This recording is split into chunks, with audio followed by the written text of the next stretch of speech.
mati kau kubuat, katanya. Kalau udah secara kasar, secara halus, katanya kayak gitu, Pak. Jadi itu mengancam begitu orang tua, mati kau kubuat kalau tidak secara kasar atau secara halus. iya, jadi pas hari Kamisnya kepala sekolah memanggil orang tua tersebut. Maksudnya biar mediasi, tapi hari itu saya tidak diperbolehkan ke sekolah sama kepala sekolah. Karena takutnya terjadi apa-apa sama saya gitu.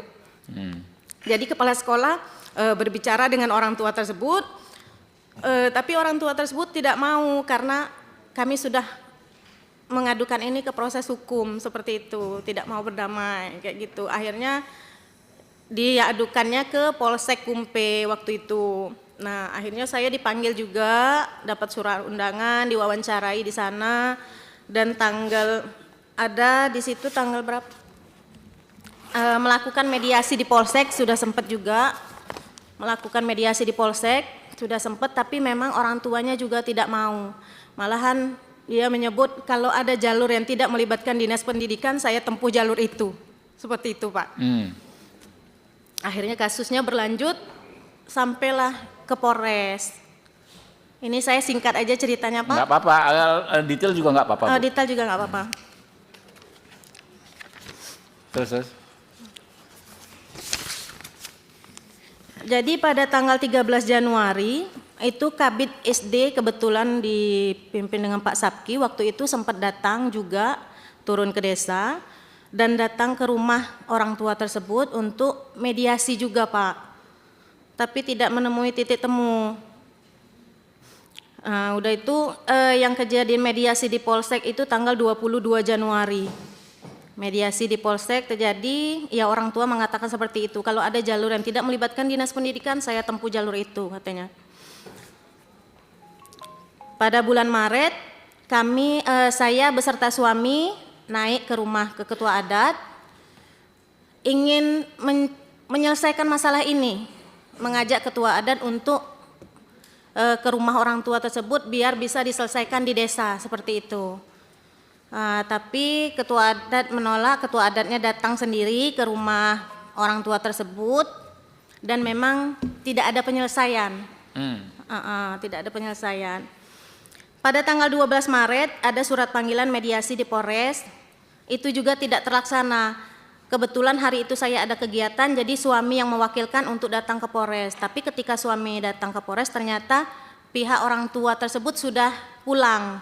Jadi mediasinya tidak terlaksana.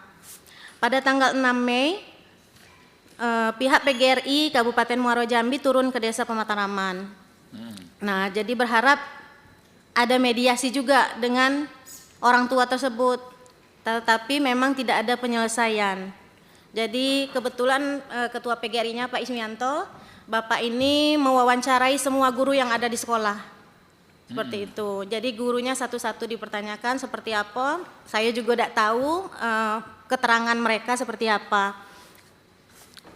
Sudah itu Bapak ini sempat mau mampir ke rumah orang tua itu, tapi orang tuanya nggak di rumah, jadi nggak jadi.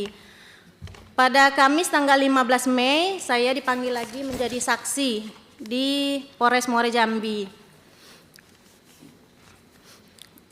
Pada tanggal 20 Mei sama seperti itu juga saya dimintai saksi dan saya ditetapkan tersangka pada pada tanggal 28 Mei saya dipanggil juga ke ruangan kepala dinas bersama Bapak Ketua PGRI juga. Di situ juga kami mencari penyelesaian atas kasus ini seperti apa. Dan pada hari itu juga saya ditetapkan sebagai tersangka di Polres Muaro Jambi. Dan pada bulan Juni itu saya sudah mulai wajib lapor di Polres Muaro Jambi. Pada awalnya wajib lapor itu 2 kali dalam seminggu, hari Senin dan hari Kamis. Setelah berjalan 1 bulan, saya wajib lapor 1 kali seminggu di hari Kamis. Pada hari Senin tanggal 18 Agustus, Ketua PGRI beserta pengawas SD, beserta kepala sekolah dan Ketua PGRI Kecamatan juga hadir di rumah orang tuanya. Tapi jawabannya sama ya Pak. Jawabannya juga sama, proses hukum tetap berjalan. Dan ada juga saya saya ke rumah beliau bersama suami saya untuk meminta maaf secara pribadi, saya dengan suami. Jawabannya juga, ya kalau dimaafin tetap dimaafkan, tapi proses hukum tetap berjalan seperti itu Pak.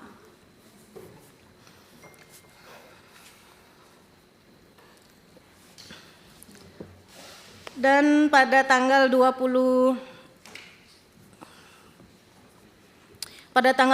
November, saya dan seluruh Kades di Kumpe menghadap ke Bapak Bupati Muaro Jambi untuk mengurus kasus suami saya. Untuk mengurus kasus suami saya sekaligus menyelesaikan permasalahan saya. Jadi di situ disarankan untuk dengan Pak Bupati untuk menulis surat permohonan.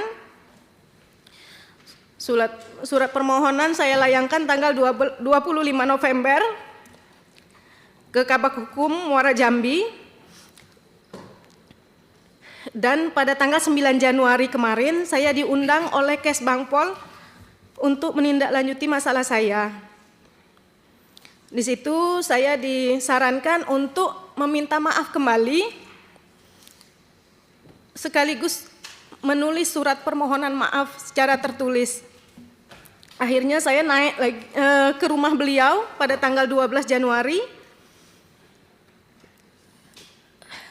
meminta maaf secara pribadi, meminta maaf dengan rendah hati, dan saya mengatakan jika ada yang bisa saya lakukan untuk menyelesaikan masalah ini, saya akan lakukan. Dan jika saya harus tidak mengajar lagi di SD itu, saya pun ikhlas. Saya bilang seperti itu dengan orang tuanya.